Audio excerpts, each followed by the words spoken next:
Welcome to the Alouettes Flightdeck, the podcast dedicated to Montreal Alouettes football. I'm Cliffy D. You can find me on the platform formerly known as Twitter, at Cliffy D. And I'm Tim Capper. You can also find me on Twitter, but at Repact. That's REPPACT. And this episode is presented by our good friends over at SportBuff, where if you use the promo code OWLSFlightDeck10 at checkout, you will save 10% off your entire order. So head over to sportbuffshop.com, use the code, save 10%, buy that brand new third Owls jersey, which is now available on the site, and support local. And of course, the Alouettes Flightdeck is all over the World Wide Web and social media. Make sure you check out our archive of our 7+ seasons of the Alouettes Flightdeck over at www.alouettesflightdeck.ca. Make sure you shoot us a follow on Twix or Twitter, X, whatever, at Alouettes FL Deck. You can find us on Facebook at facebook.com/Alouettes Flightdeck Pod. Make sure you check out our Instagram as well, where we've been doing episodes of Flight Deck live for each and every one of you over at Alouettes Flightdeck. You can also find us on Threads at Alouettes Flightdeck. Also, be sure to check out and subscribe to our YouTube page over at youtube.com/Alouettes Flightdeck. And last but certainly not least, make sure you support the pod by checking out our merchandise store over at www.teespring.com/stores/Owls where you can find all sorts of great merchandise with the Alouettes Flight Deck logo on it, including our very popular Cartoon Bird 56 shirt, which has been flying off the shelves apparently. Pun intended? Hoisted by my own petard. Well done. That's good, buddy. I swear that was not intentional. That just kind of that was good though. We've been going at it, just going back and forth here during before we started the show tonight. So it's been pretty good. So just add another one to it. But it seems currently that the Alouettes seem to have a very good grasp. I think in Hamilton, because remember at one point how dominant the Tiger Cats used to be at Tim Hortons Field. And I think, wasn't their streak originally, their home streak was originally, winning streak was broken by the Alouettes? If I remember correctly. Sure, it was back in 2015, actually. Yeah. It was their first home loss at Tim Hortons Field. Yeah. So. If I recall correctly, it was a walk-off field goal, too, to end that streak. Was it overtime? No, that was later on. That was later on. That was the Geno catch. But yeah, either way, I mean, as I said, the Alouettes have been playing quite well in Hamilton. It was a big game coming in this week. They wanted to secure second place for themselves in the very, very competitive CFL East. And I tell you, dude, the way that it started, it was not looking good. But in the end, with an 18-0 run in the fourth quarter, the Alouettes won 27-14. Firmly in second place. Yes. We're hyped about, we're just so hyped about how that fourth quarter, there were a couple of things during the game which we're still looking at even now as we are taping the show on Wednesday. As I mentioned in the Flight Deck Live, Cliff, it was one of those weeks where you really needed to pay attention to the practice reports that were posted over on the league website because, Cody seemed to have a non-throwing arm injury, or at least shoulder injury. Again, like I said in the live, it really isn't an injury. It's something. And then we see that, William Stanback hasn't practiced all week either. So paying attention to these practice reports across the league are something that you just really need to do when it comes to the next week, because it may equate on who will and who won't play the following week. Yeah, it definitely helps shed some light as to what's going on, especially too considering the fact that this is kind of a short week for the Alouettes. I mean, not. I mean, it's almost a complete week off, but or a week since the last game, but not quite. So I mean, they do kind of technically consider it a short week, which is kind of strange, but okay, that's just the way it is. Uh, but yeah, there's definitely a lot of concern when it comes to Fajardo, Stanback, and a couple of other guys, and it's so interesting, especially since this past Saturday's game against Hamilton featured a lot of guys having it's the next man up mentality has really come into play here for Montreal this year because a lot of guys were added to the 6 game list, and it became a matter of okay, who's going to step up and show their worth, and we got to see that against Hamilton. We saw guys step in for the injured KJG, for Najee Murray. Deontay Evans, and so on. Like a lot of guys are on the 6 game list or will likely end up missing the season due to injury. And the first thought is, oh crap, like we're in trouble. Who's going to replace these guys? And this is where you get to see where the depth is. You get to see the guys that we saw have flashes of brilliance in training camp and have been biding their time on the practice roster. It was just waiting for their opportunity, waiting for their number to be called. And sure enough, this past Saturday, a couple of guys, they got their number called, and they performed in a big, big way. It's true. Again, it's nice to see that these guys are able to step up, even with all the juggling that had been done with the rosters itself. And it looks like once we get to the preview for this week's game versus Saskatchewan, that there may be some changes there also, just based on, as I said, the who did and who didn't participate in practice for these last 2 days. Going back, though, wasn't that one of the weirdest first quarters? I mean, yes, sure, that both teams came out unscathed with no points against each other, but still, can you imagine what the score could have been at halftime if it not had been for 2 picks by Cody Fajardo? This is a guy who basically, I think he led the CFL with fewest interceptions coming in. And then a guy who's been almost money all season in Cote, again, having issues to start off the game while kicking. Those are the 2 people that you really don't want to have issues. The plus is it was in the first quarter. They were able to make the changes that were necessary. And as we saw, they ended up winning, but is the Cote thing concerning you? It's been 2 games in a row. There's a concern, without question, because as you said, he's been, I won't say necessarily Mr. Automatic all year, but he has definitely been extremely reliable.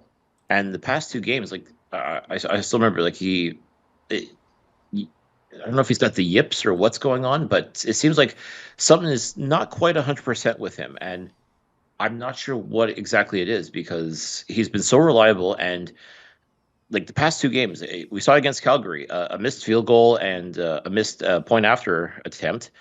I thought, okay, well, nobody's perfect. Okay, you're allowed 1 bad game, I suppose, and he still ended up kicking 6 field goals against Calgary, so I mean, it wasn't all bad.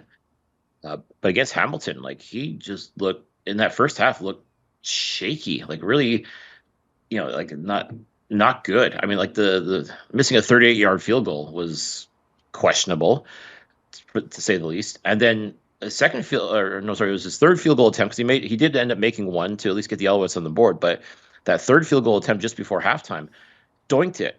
Like, dude, like this is bizarre. Like this is not something we've come to expect from David Cote. And I don't know what it is. Is there an injury that we don't know about? Is something in his head mentally? Like what's going on? Because like this guy is like still, for my money, is still one of the more reliable kickers in this league. But when you see little instances like that, you're just like, yikes! What's going on? Yeah, I hope as I said, I hope it's just the little things that can get sorted out. I mean, we have 2 other kickers that are currently on the roster, so I mean, who knows? Who knows what will be done, if anything? I mean, it's not as concerning as it has been in years past. With Boris Bede, they had to bring in somebody to just basically right the ship, so to speak. Give him a little bit of a scare. This I don't think it's necessary in this case, but I mean it's just like, let's get through a game where yes, as you said, 2 weeks ago he kicked 6 field goals after missing one and missing an extra point, and then there's the interceptions. One really wasn't on him. One was, the one where who was it? It was Hergy Mayala. Yeah, Hergy Mayala. Yes, falling. That really wasn't. That we've seen that happen. It happens. Yeah, exactly. That happens. The second one, though, the thing is that they were both basically the Owls were driving. So again, with the Owls winning 27-14 to become 4-3 on the season, that again, it was early. Thank God it was. Thank God it was early. So it was so weird too, because that second interception, like if you didn't know, like you saw, okay, Hergy Mayala was in the area, but if you didn't know better, you'd swear Cody was throwing it directly at Richard Leonard, and he got both those picks off of Cody, and like that's the kind of thing that can get into a quarterback's head if he lets it. But it was just awful. Like it just didn't feel cohesive. Like thankfully the defense was pretty well on point. Oh yeah, for the most part. I mean, my goodness, Sean Lemon was definitely that was definitely his coming out party, 100%. He had himself a phenomenal game, but everyone else on defense, like guys that were stepping up, like Jared Reed, for example, he had a pick against Taylor Powell, absolutely outstanding. He too was playing pretty well. He did, unfortunately, though, he had this one penalty though that was definitely not good. Face mask, unfortunately, as he was trying to wrap up a guy and tackle him. That was an ill-advised penalty. Would like to have that one back because that definitely helped put. I think that helped Hamilton score their one touchdown in the first half, or their lone touchdown, really. Yeah. But once again though, like it's a guy getting his first start. I mean, mistakes are going to happen, but I mean, he played extremely well. Frederick Chagnon played fantastic as well. Like a lot of these guys on defense, basically filling in for a lot of the guys that we were mentioned earlier that are on the injured list. Like this is your time. This is where you step up and you show that you belong on this team, that you belong in the conversation. And a lot of these guys really, truly on this defense just did outstanding work. Got to give a lot of credit to the guys that I mentioned, along with Reggie Stubblefield. Just getting in there and making plays happen. And that's really what it comes down to, is just being able to adjust. And that's exactly the thing. This defense, the entire team really adjusted very nicely in the second half. But this defense, for the most part, stayed the course, kept Hamilton, thankfully, just only scoring 11 points, because even when they were threatening, it was, once again, bend but don't break with this defense. I think they definitely put a lot of pressure on Powell, definitely forced him to make a few of his, kind of hurried his throws a little bit. But that first half of football, with all the lack of offense and the questionable special team stuff, poor Chandler Worthy. I mean, Mark Leggio had missed a field goal, but Chandler just couldn't get out of the end zone, so he ended up having to concede a point. I think he slipped too, right? Yeah. So I don't know what's going on with the field at Tim Hortons, but heard you, as I said, he slipped, causing an INT. Chandler slipped in the end zone, had no choice but to concede the single point. It was just weird. It was just like anything that could go wrong for the Montreal Alouettes did go wrong in that first half. No, I completely agree with you. But it's like the week prior, and they were able to make the changes, and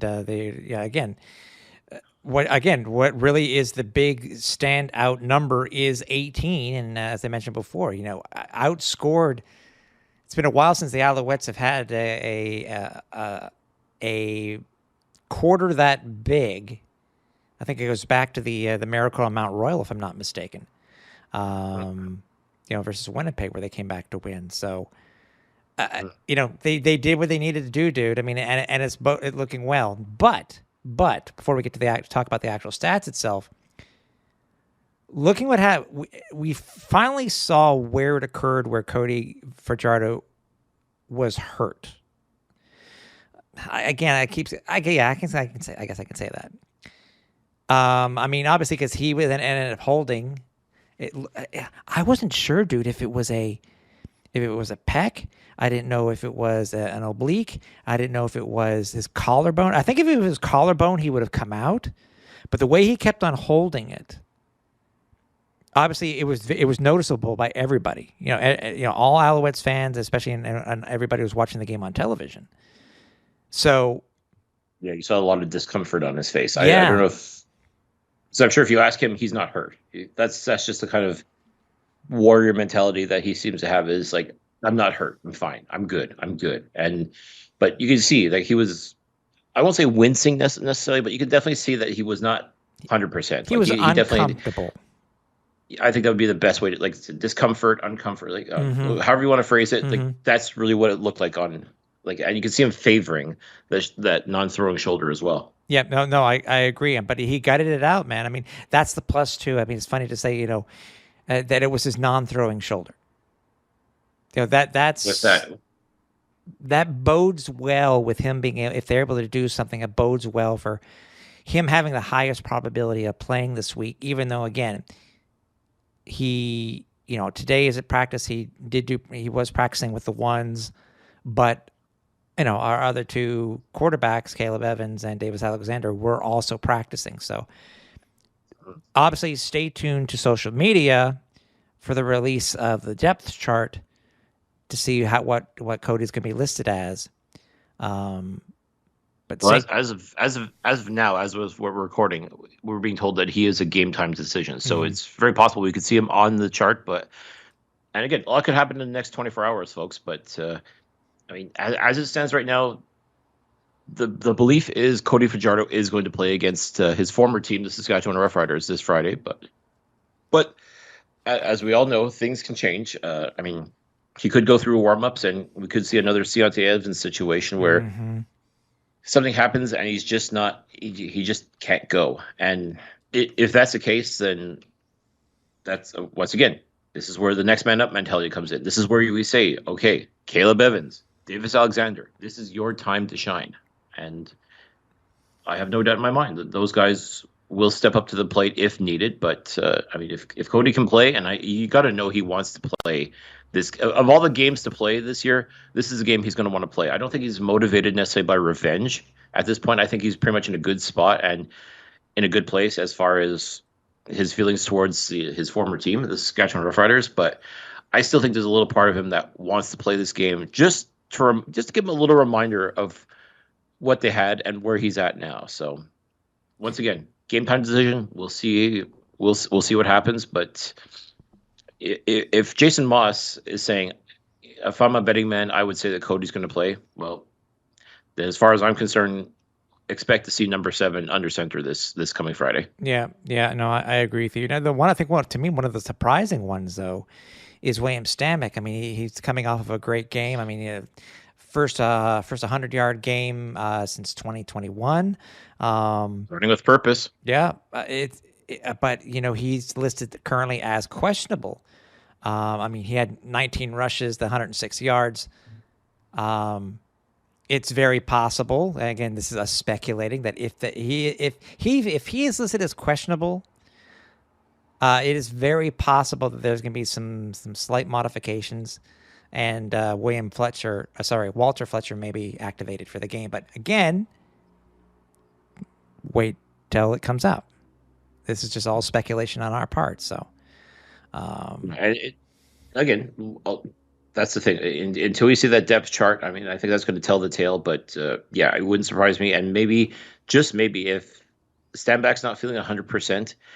Why put him out there against a team that could at this point just be wanting to, mess things up and try to cause injury to a guy like a William Stanback? So at that point, you're probably better off just putting Fletcher, putting Antwi in as your 1-2 running back combo, and those two guys will tear it up. Know that they can perform it when called upon. So It may not be a bad thing necessarily to let Stanback maybe take that rest if needed and make sure that. Again, the Alouettes are going to need this guy in October, November. Exactly. as far as I'm concerned, let's not do anything stupid and let's not put him at risk unnecessarily. Exactly. Now, obviously, I know we're getting ahead of ourselves, but let's look at how these guys did this past week. Hey, Cliff. I mean, for Fajardo, we're just talking about him before. 19 to 25. You know, the past couple of weeks, he hasn't put up the numbers that we felt that he's been that we've known him to do as of late. He went off, man. I mean, 19 to 25, 318 yards. Yes, the 2 picks, but he also had the 1 touchdown. And that was the touchdown by the beautiful touchdown to Regis Sibasu for his first ever CFL touchdown. Absolutely amazing. And like, where was the coverage? Like, there was blown assignments all over the place for Hamilton. Like that. Like, how could you leave? I guess they really didn't know anything about Regis Sibasu because he was on an island, and Cody just smoked him out, and just there was nothing but green grass in front of Sibasu. And props to him, man. Like this is a guy that played outstanding football in his university years for the Université de Montréal. Finally getting his first CFL tutty. Like that's got to be amazing. That's got to be a great feeling for him. So I couldn't be happier for him. He's definitely one of those glue guys, like those lunch pail, blue collar types that just comes to work and does his job every day. And finally for him to get a chance to get his first CFL touchdown, absolutely incredible. Yeah, as you mentioned, William Stanback, 19 attempts for 106 yards, a good average, Cliff, of 5.6, and also had a long one of 22 yards. I think that was like one of those. But why don't what I'm talking? I cannot do a John Madden very well, but you know what I mean. But wide receiver wise, I mean, besides Sebasu's 37 yarders, we had Courtney Davis with a 43 yarder. We had Austin Mack, his long was 58. We had Tyler Snead with a 53. The Mack and the Snead ones came in the first half. I think that those are led by the interceptions, but the Davis one, what was? I'm loving stuff every week with what they're coming up with to get these guys the ball. And even though people may be centering specifically on Austin Mack, who has still have 5 receptions for 106 yards, you still have these guys who are able to make these long plays. 100%. And my goodness, that Courtney did like the flea. I'm a sucker for a good flea flicker. Yeah. And when you pull it off, it's a thing of beauty. And sure enough, like Cody just heaved it downfield, and Courtney Davis caught it in traffic, no less. Absolutely outstanding. Had to come back for it. Yeah, had to come back for it. Yep. And my goodness, like that was, as far as I was concerned, that was the TSN turning point for the Alouettes. Was once that happened, okay, you know that good things are going to happen. And sure enough, that was in the fourth quarter, where pretty much the Alouettes could do no wrong. Essentially, it was absolutely incredible. And again, I understand why people are concerned, especially with the injury to Keon Julian Grant, who's arguably one of the Alouettes' top receivers. But you still got Austin Mack, you got Tyler Snead, who is just so sneaky good. Courtney Davis, as I said, making these ridiculous catches out of nowhere. And by the way, Tyson Philpott, he's still. I find he's still trying to get that rhythm with Cody. Mm-hmm. But once he does, he's going to go off, and I mean he's going to be that threat once again. And I can't wait, because you take a look at the receivers in this lineup, and there's some honest to goodness talent here. And I will always go back and just chuckle at how everybody was just thinking the doom and gloom, because the Alouettes lost Jake Winicky and the Alouettes lost Eugene Lewis, but look who the Alouettes have now. Look who's catching the ball from Cody Fajardo. There's honest to goodness talent here, and they're just going to get better. And that's the thing, is people are starting to slowly realize, oh, these Alouettes really have some good pass catchers. I'm not going to call them the Canadian Air Force or anything like that, or suggest that they're the best receiving corps in the CFL, but these are some guys that will definitely make a lot of noise and have been making noise over the past couple of weeks. No, I totally agree with you, dude. I mean, it's people that are able to step up. Again, we all remember what was said at the beginning of the year. Look at us now. Look at us now. I mean, I think we were hearing constantly from the players, they don't know what we have. And that's really what it's been. Sneed, They're 90 yards. Go ahead. I was going to say they've got to be thrilled at this, and it's not like they didn't know. Like as you said, they told us like this is a cohesive room. These are some talented guys. These are guys that are going to make a lot of noise this year, and there's absolutely no doubt. Like we saw the work that was put in, and we knew it was just going to be a matter of time that everyone else is going to learn about this. And I think now everybody's taking a look and like, okay, all right, these Alouettes are no joke. This is a team that is, as far as I'm concerned, in the upper echelon. Like I know they're talking about there being 3 tiers in the Canadian Football League. As far as you've got, I think it's the Argos and the Blue Bombers and the BC Lions in one tier. Yep. Like the top tier. Unfortunately, you've got the Edmonton Elks in the bottom tier, and then everybody else in the middle. I'll tell you what. I mean, Montreal is very close to cracking that top tier. I mean, just with the way they've been playing as of late, if it keeps up and they keep turning in like these kinds of performances, they could very well be in that top tier conversation soon. And no one should be surprised. They will be, but you and I, Tim, we saw this happening in training camp. We saw all the work that was being done in training camp, and I mean, it really just feels like it's just a matter of when, not if, the Alouettes take that next step and become one of those top tier teams. Yep.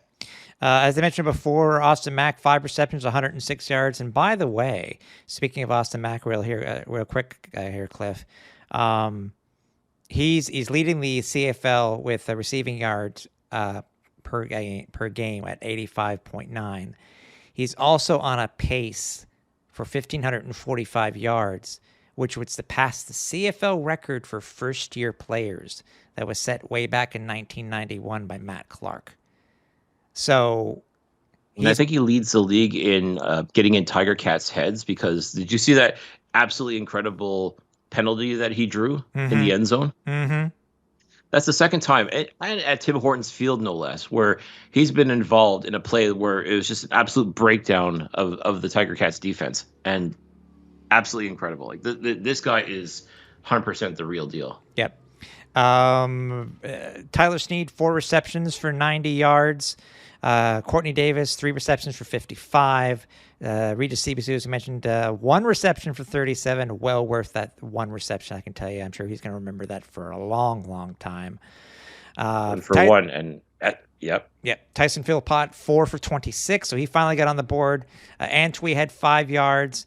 Did I forget anybody? Obviously, Hergy did not get one, but he had 2 targets. But again, he had what? Hergy, according to official stats, it says he didn't get a catch. I'm looking at the CFL site, and it's telling me he's got a catch. Interesting. He had 2 targets, 1 catch. Interesting. Well,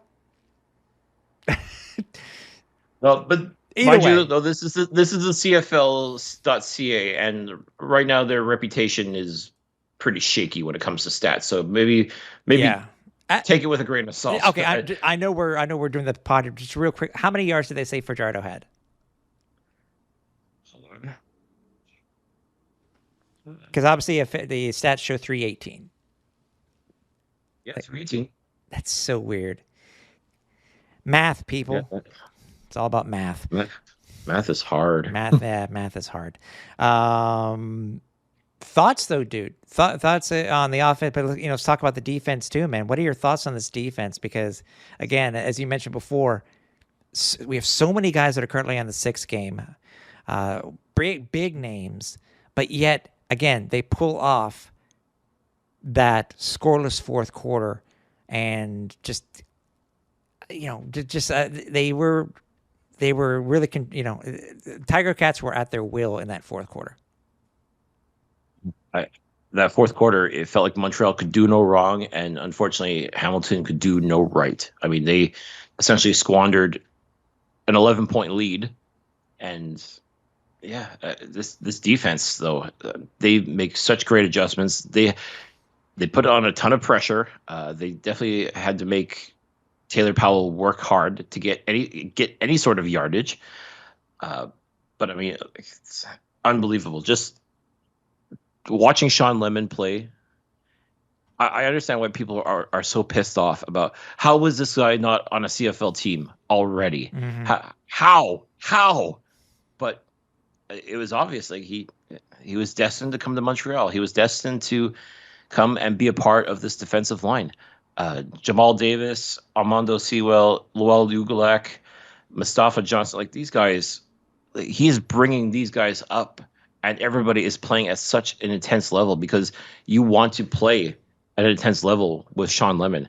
Uh, my God, 2 quarterback sacks, a forced fumble, a pick, even like you talk about the juice being worth the squeeze when it comes to Sean Lemon, 100%. This guy was definitely well worth the acquisition.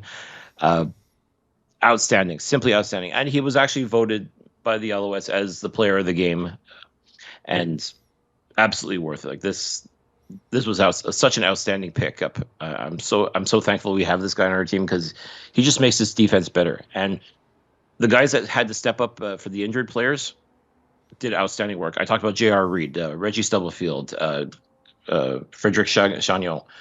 These guys just played like their hair was on fire. And, it wasn't perfect. I mean, there was a couple penalties here and there. A couple things didn't quite go their way. But, I mean, like this defense, I mean, I know for weeks I've been saying you got to go get Patrick Levels. And I still would not be mad if the Alouettes do end up going out and getting him. But the guys that have stepped up in a big way to the point where I'm saying, well, maybe we don't need a Patrick Levels now. I mean, it would now be it's more of a nice to have as far as depth goes. But these guys that are coming out of nowhere and they're just making plays happen. Like they are taking full advantage of their opportunity. Their number's been called and they are making the most of it.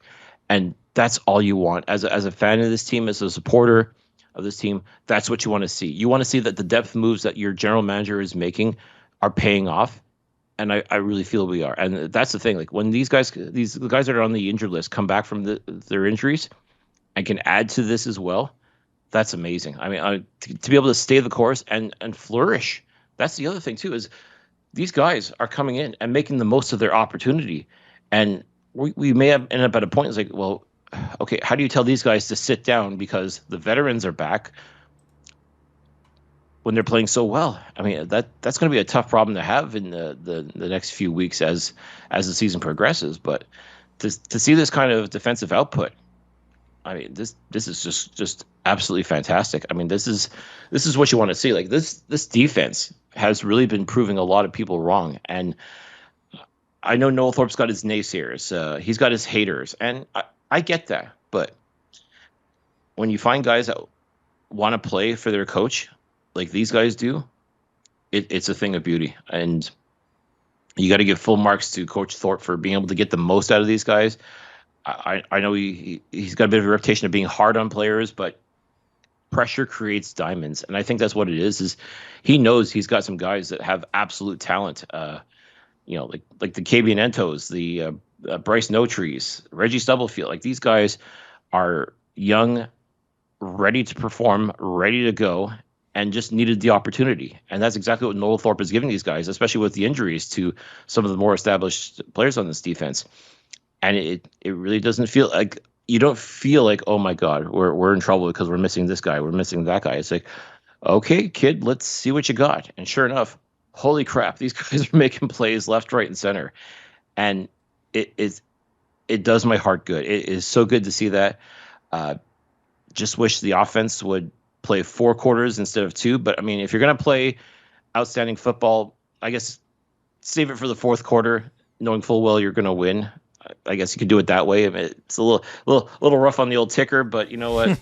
That's what the CFL is all about, right? Entertainment, exciting football, all that jazz. Whatever cliches you want to use, that's really what it comes down to. But yeah, this win was big. It has major implications that you may not see right away, but come October, November, these wins against, like winning the season series against Hamilton, could have major implications. So for sure.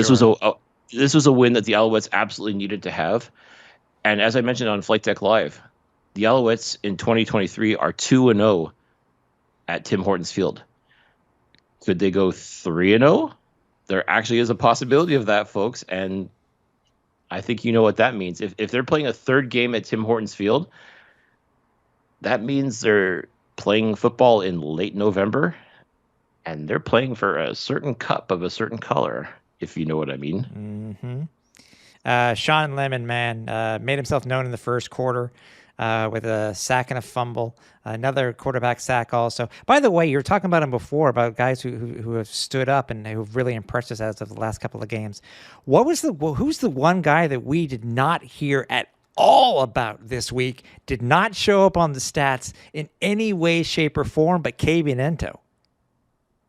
Yeah. At all. Quiet. But you know what? Didn't cause any problems, didn't make any mistakes, didn't do any, like I think, I don't think Hamilton was necessarily going to try him like what Calgary did and failed miserably at.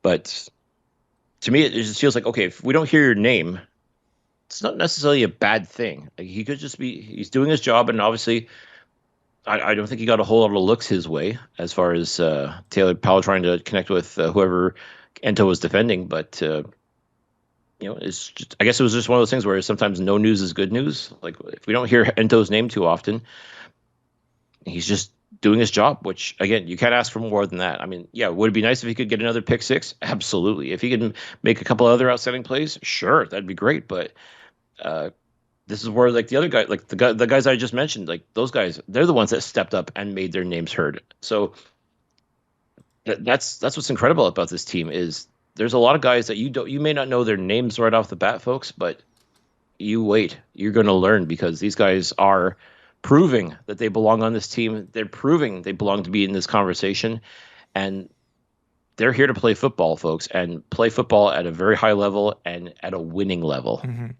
Any last thoughts before we move on, Cliff? Obviously, as you said, winning the season series in Hamilton versus Hamilton is huge. Because it gives us, a leg up in the Eastern Division standings. Obviously, again, let's not forget too the Alouettes were the only Eastern team to win this past weekend. Calgary handed the Argos their first loss of the season, and the Saskatchewan Roughriders had to scratch and claw and fight their way to do it, but they squeaked past the Ottawa Redblacks. So now the Alouettes are firmly in second place, with a winning record, no less. Not really able to make up a whole lot of ground on Toronto, but hey, they made up a game. That's all that matters. They made up a game, and we got Toronto again this year, so that's all that matters. That's it. So yeah, well, like this, it still bodes well. It's maintaining that good momentum. It started against Calgary, continued against Hamilton, and hopefully will continue against Saskatchewan as well this coming Friday. Exactly. So I was able to see a couple of things interest me this week. It's something that I've been trying to look for quite a while, Cliff. I just want to at least mention it out to those fans who are really curious or may have not seen it as of yet.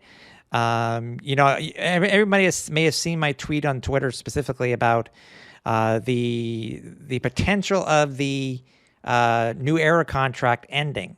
It's not really what I want to talk about is that itself, but is how I got that information. Finally, Cliff, finally.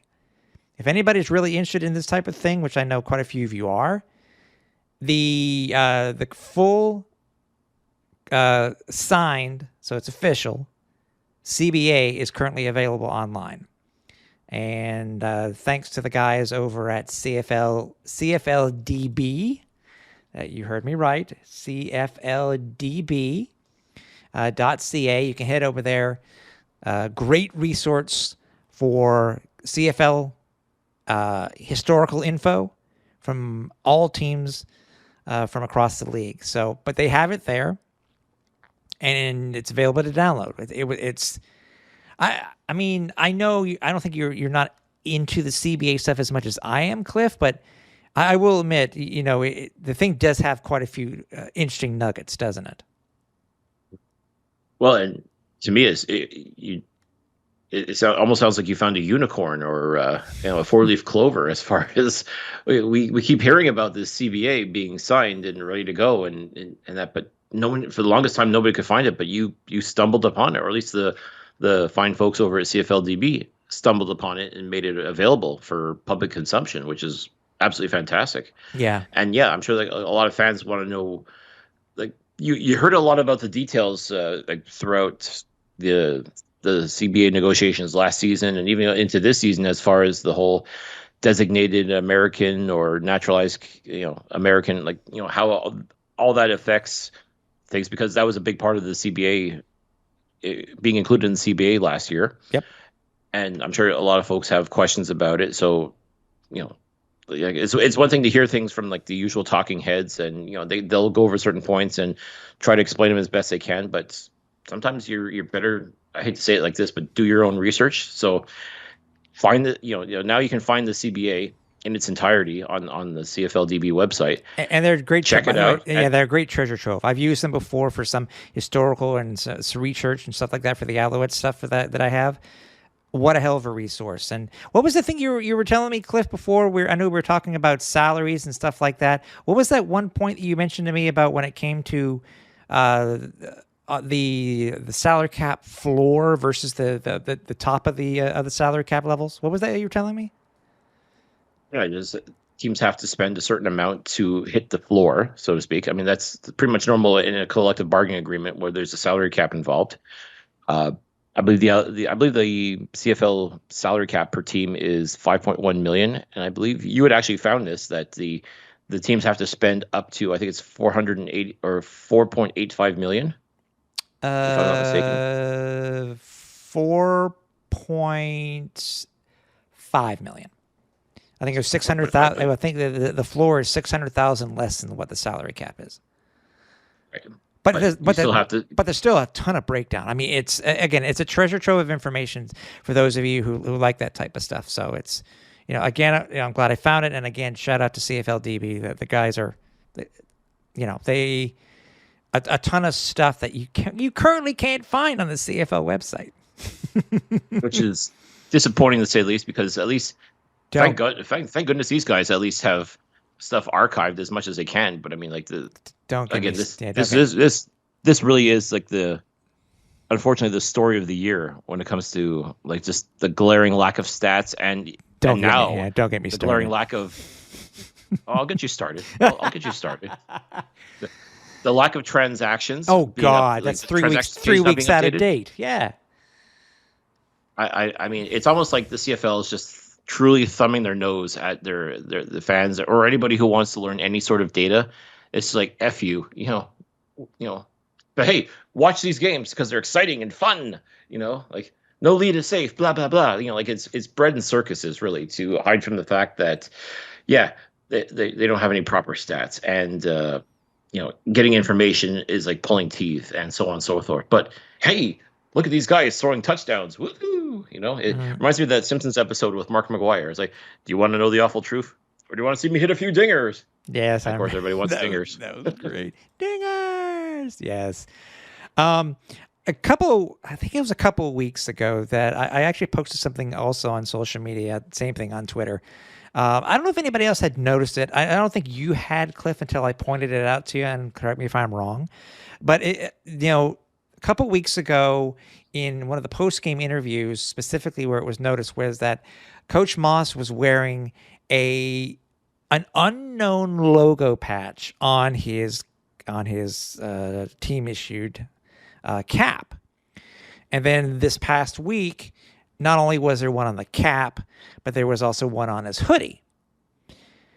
And, I'm the type of guy, and I'm sure there are many of you out there too, where it was like, well, what is this? What does this mean? It's really the first one that I think that we have kind of seen for the Alouettes. I don't know if any other teams have done this type of thing or any other coaching staffs have done this type of thing, Cliff, but we were able to find out, and thank you to David Deschamps on the equipment manager for the Alouettes, who was able to shed a little bit of light on this. And thanks to the other people who reached back out to me also to give me a little bit more information too. We were able to find out, Cliff, that Coach Moss himself has had a logo created for the team that encompassed everything that all the the different team mottos and different things that the team represents, and it's a unique look. And again, Cliff, did you see that before I mentioned it to you, and have you ever seen it being done elsewhere, whether it be the CFL or any other league? I mean, when you talk about like patches, usually it's like more of a tribute to someone who passed away, or like an alternative logo or something like that. Like something that's kind of there, but you don't really notice it off. Like you notice it because it's kind of stands out a little bit, but you don't necessarily know the meaning behind it.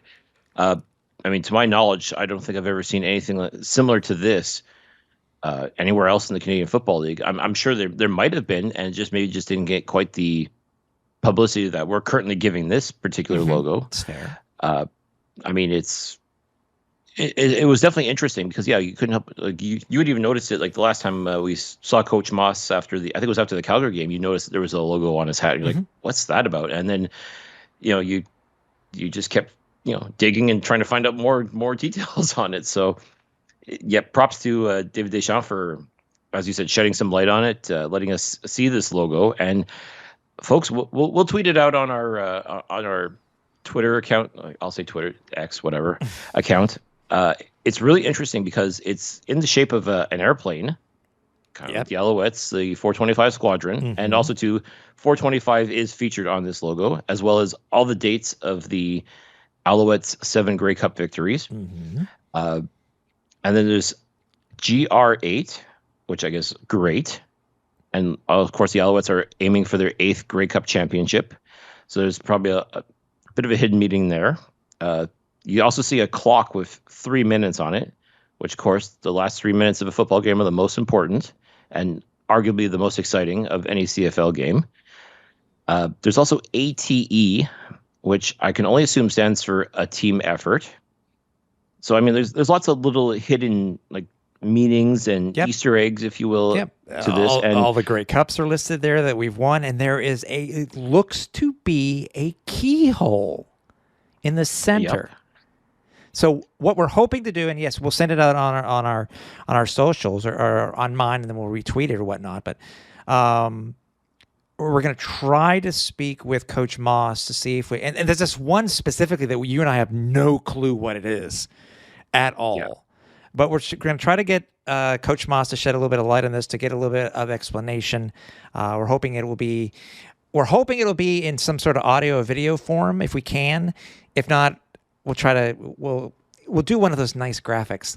You know what they usually do when a team announces something, where teams happen to make things up just to represent whatever the hell is on their current logo that they've released. But we'll try to get the explanation behind everything that's listed there. I mean, there are 3 infinity symbols on there. Did you notice that, Cliff? Yeah. So I mean, there's a lot of stuff that we don't know, and again, watch television. Again, lots of as I call them Easter eggs. Yeah, lots of little things that like you can sort of guess and assume what certain things are, but maybe there's a different meaning altogether. So yeah, I'd be curious to we'll be happy to try and speak with Coach Moss, see if we can shed some light on this for you folks, and at least get maybe a little bit more of the mindset of maybe this is truly a team thing, something that they're doing for themselves, and if he's willing to share with us what it's all about, we'll be happy to report back to all of you listening. And by all means, as I said, we'll tweet it out. We'll show you what this is, and if you folks have any suggestions or comments or what you think it could be as well, by all means, hit us up on our socials, comment on YouTube as well. Let us know what you think these potentially hidden meanings could be. And hopefully between now and the time we have a chance to talk to Coach Moss, we'll hopefully get some answers for you folks. Yep, for sure. Al's come into this game on Friday. Potentially it'll be Cody Fajardo's first game versus his old team, the Saskatchewan Roughriders.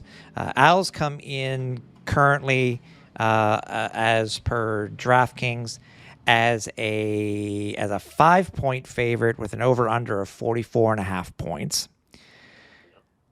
It's funny, we go into this game with not as many unknowns and question marks when it comes to players, because that's already been listed. We already know some players who are not going to be playing, but some are still considered questionable. What are your thoughts about coming into this game? I mean, there have been some great games between these two teams in the past. There really have. I mean, we go from the 2 back-to-back Grey Cups. We go from what I am still calling the infamous asterisk game. the weather shortened game. What are your thoughts about this matchup between the Owls and the Rough Riders? It's always so much fun when these two teams take on each other, whether it's here at Percival Molson Stadium or out at in Regina over at Mosaic Stadium. It's always a fun matchup. Like, this is a great rivalry. These are two teams. I won't call it a hated rivalry. Like, these are two teams that have gone to war. They've battled for Grey Cups, and yes, Montreal is currently winning that battle 2 Grey Cups to none. But I mean, these two teams seem to bring out the best in each other, and it's going to be interesting because I thought this was going to be the return of Trevor Harris this year, because don't forget Trevor Harris, Jake Winicki, Shea Patterson, they were all on the Alouettes last year. Now Shea Patterson was 2021, but still a former Alouette.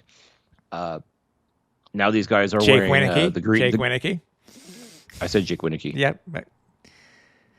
But these guys are now wearing green and white and making their return back to Montreal. It's unfortunate Trevor Harris is not going to. I doubt he'll make the trip, but he definitely won't be on the field. It'll be Mason Fine at quarterback for the Riders. Jake Winicki, though, he's kind of gotten off to a slow start, but seems to have found his form a little bit in Saskatchewan. So you got to believe that he's going to want to come and show. Kind of like Cody Fajardo is going to. He's probably not obsessing about this game. He probably didn't have it circled on his calendar necessarily, but I'm sure there's a little part of him that's going to be like, well, y'all could have had me if you ponied up the dough, but you didn't. So, he's gonna want to show up and show out. Jake is. Still haven't seen TD Jake yet this year. We've seen first down Jake, which we were seeing also too towards the end of last season. But Cody Fajardo, as I've said, I think he's in a really good place right now as the leader of this Alouettes team. I don't think he's going to have necessarily revenge on his mind, but I do think there's a little part of him that is going to want to play extremely well, if only just as a slight reminder, like, hey, I wasn't necessarily the problem. Like, last year was not great for the Saskatchewan Roughriders. Jason Moss was the offensive coordinator for the Riders. Cody Fajardo was the starting quarterback, and things were not great. They unfortunately were not, and things are still not great in Saskatchewan. They started pretty decent, but then kind of lost their way. They finally got off. They finally broke a 3-game losing streak of their own, but they had to fight like hell just to beat Ottawa. I mean, it was that was a real back and forth battle, and I'm sure took a lot out of them as well. But I still think even on a short week, I still think Saskatchewan's going to come in here. They're going to be motivated.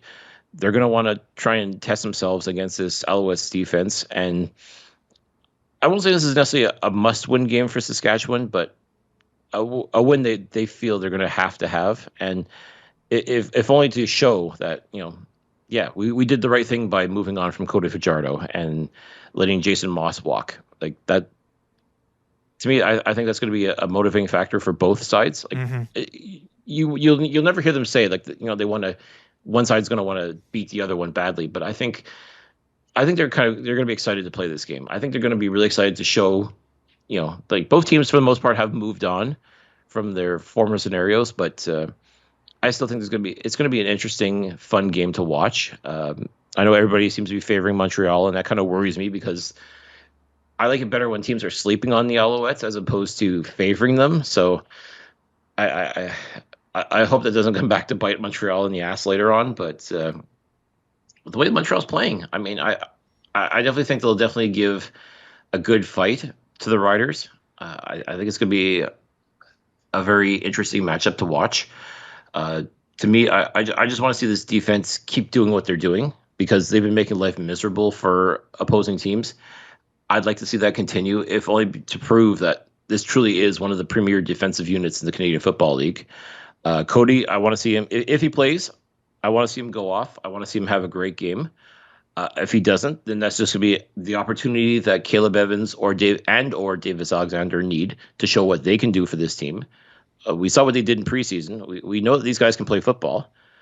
It's just simply a matter of when they're going to get their opportunity, and it could very well be this coming Friday if Cody's not ready to go. Truthfully, I want to see how this attack. I would prefer not to have a repeat performance of that first half against Hamilton. I want to see Montreal set the tone early and often and just keep doing what they do best. Like they know they can make plays happen. They know that they can stretch the field. It's just a matter of taking advantage of the opportunity to do so. But Saskatchewan's not going to roll over and die. That's the simple matter of it. Like they need to stay competitive.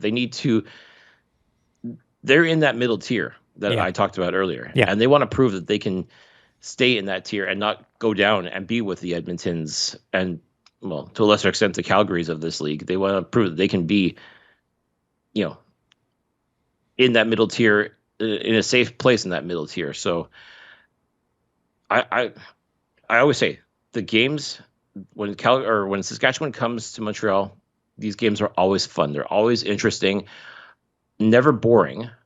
And truthfully, I expect that to continue this coming Friday. I expect both teams are going to come in, play hard, and it's going to be entertaining as hell. That's all you really want. Is you just want to see a good, entertaining game. But I think Montreal, they've got the good momentum right now. They beat Calgary, they beat Hamilton. If they can beat Saskatchewan, I mean, that's just going to keep going. They'll be still undefeated in the month of August, which would be fantastic, and keeping that going because they got a couple of big games coming up later this month against Winnipeg, Ottawa, and BC in very early September. So it truly is just maintaining that momentum right now and showing that you can hang and you can be one of these top tier teams in this league. It's just you just got to go out there and let everybody keep sleeping if that's the case. But I think people are going to start waking up very soon, Tim. I think people are starting to realize, hey, this Alouettes team is for real. These guys know what they're doing. It may not be pretty at times, but they find ways to win. And that's what winners do, is winners find a way to win. And the Alouettes have been proving, at least the past couple of games anyways, that they can find ways to win. And simply put, they're just going to have to find a way to win against Saskatchewan and just keep that good momentum going. Yeah, exactly. Owls have won the last six of 10.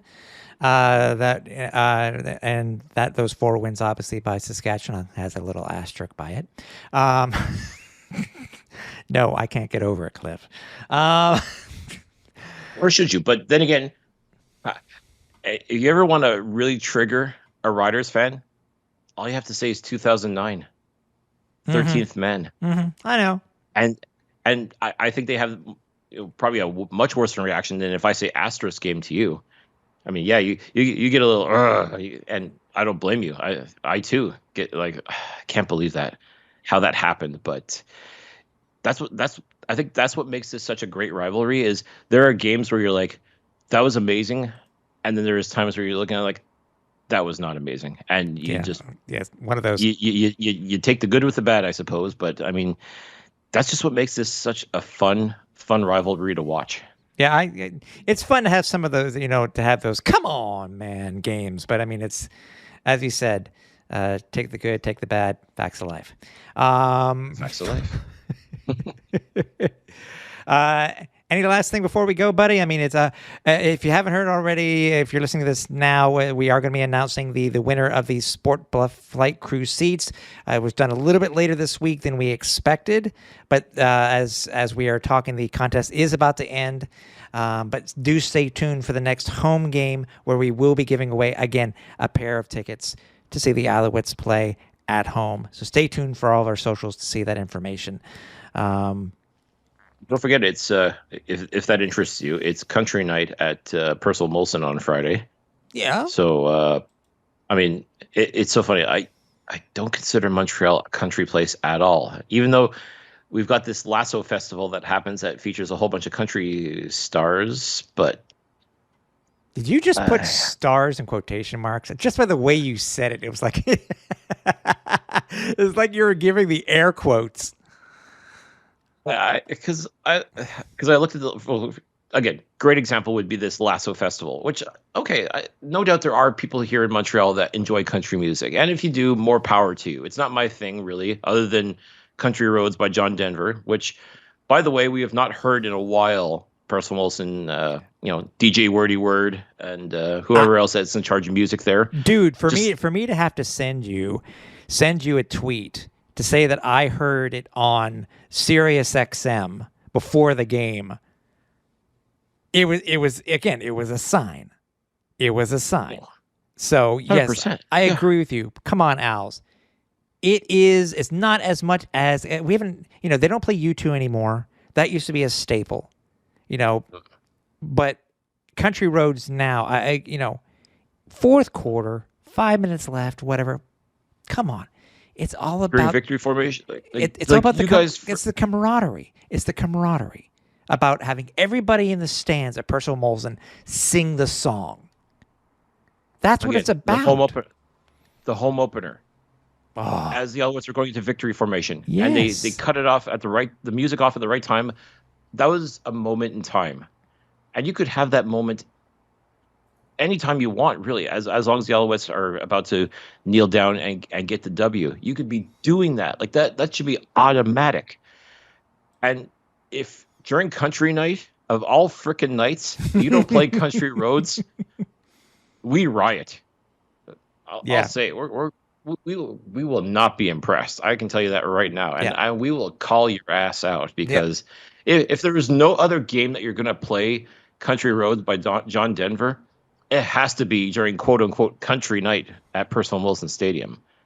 I mean, don't mess this up, folks. Do not mess this up, Alouettes. Come on, you've got one job, one job.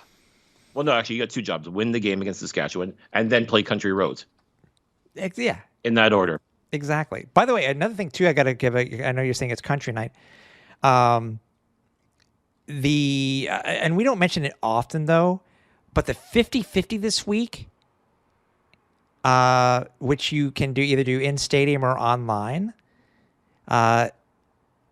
because of a donation by Nolanor, it already has started at $10,000. So already somebody's going to walk away with $5,000.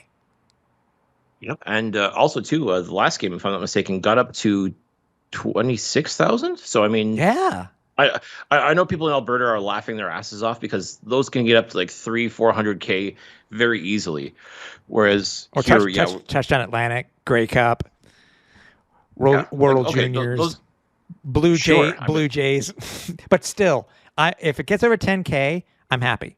I'll be honest with you. When it comes to Alouette games, it's for a good cause. The money is good for a good cause. Yes. So again, I know lots of Saskatchewan fans are going to make the trip apparently to see the Riders play in Montreal, and I have no doubt in my mind that because they're so used to buying 50-50 tickets out that way that they'll probably buy them here. So this could be a pretty big pot actually. So I sincerely hope so because the money does go to the Montreal Alouettes Foundation. They do a lot of great things with that money. But folks, I mean, if you're going to the game, I mean, you could be looking at a pretty sizable jackpot, and that could be yours. But you got to buy the tickets, whether it's online or in the stadium. You can't win if you don't play. So let's see if we can get that jackpot up to like maybe not Alberta numbers, but at least I mean 30,000 would be nice too. I mean, you walk out with 15K. That's not a bad night's work when you think about it. No, not at all. Not at all. So again, and I think it's a 3-for-1, but either way, it should be a great game. It's Friday night football, baby. Friday night. Exactly. Friday night. Me and my singing. So, also, I think, and just one last thing before we go, I think it's well worth mentioning, Cliff, is that. I think it happened last week, and I just didn't mention it at all. Got to give a shout out to Annie LaRoche, who is now become the first ever women's president in Montreal sports history. If you don't know, obviously she a long history with the Alouettes, cheerleader, head of the foundation. Just a shout out to her for becoming the president of the Alliance de Montréal. So it's nice to see somebody, basically do what she's done, and to start with the Alouettes, it's even cooler. So, and that just goes to show. I mean, like so many people have been a member of this organization and gone on to bigger and better things, and Annie is just proof positive that you just come in, do the work, put your nose to the grindstone, and just keep on going. And you do the work and great things are going to happen. And yeah, definitely you have to give her all kinds of props for that. The Alliance de Montreal, definitely. I think their second season now, playing in the CEBL. Mm-hmm. Just doing good things. I mean, it's all part of Montreal sports, and helping grow that along with the Canadians, the Alouettes, CF Montreal, and so on. Like for the Alliance now to be in that conversation as well is huge, and a lot of that has to do with the hard work that Annie LaRouche has done with the Alliance. And yeah, you definitely got to tip your cap to her. Well done, and you just know that with her at the helm, things are just going to get bigger, better, stronger, faster, and so on. Exactly. If we don't see you at the game, we will see you. We'll see you all on Flight Deck Live, our post game show. So stay tuned for that, and we'll put out all the links so you'll be able to join us to hear about our thoughts of the Alouettes and the Saskatchewan Roughriders. So Cliff, dude, make sure. Yeah, make sure you're following us on all our socials, as I said, especially if you want to make sure you're notified when Flight Deck Live goes live. Make sure you're following us on Instagram, because as soon as we go live, you get notified for it. So, we want to make sure everybody's checking us out, and you'll hear all of our thoughts on the game afterwards, good, bad, or other. So by all means, make sure you're subscribed. Make sure you're following the Flight Deck on Instagram, and make sure you check out Flight Deck Live, because we're having a blast being able to talk about the game and sharing our thoughts almost immediately. Exactly. So, dude, I'll see you at the game, and I hope to see you guys also. But if not, we will talk to you next week. So for everybody here at the Alouettes Flight Deck, for Cliffy D, I'm Tim Capper. Run final approach.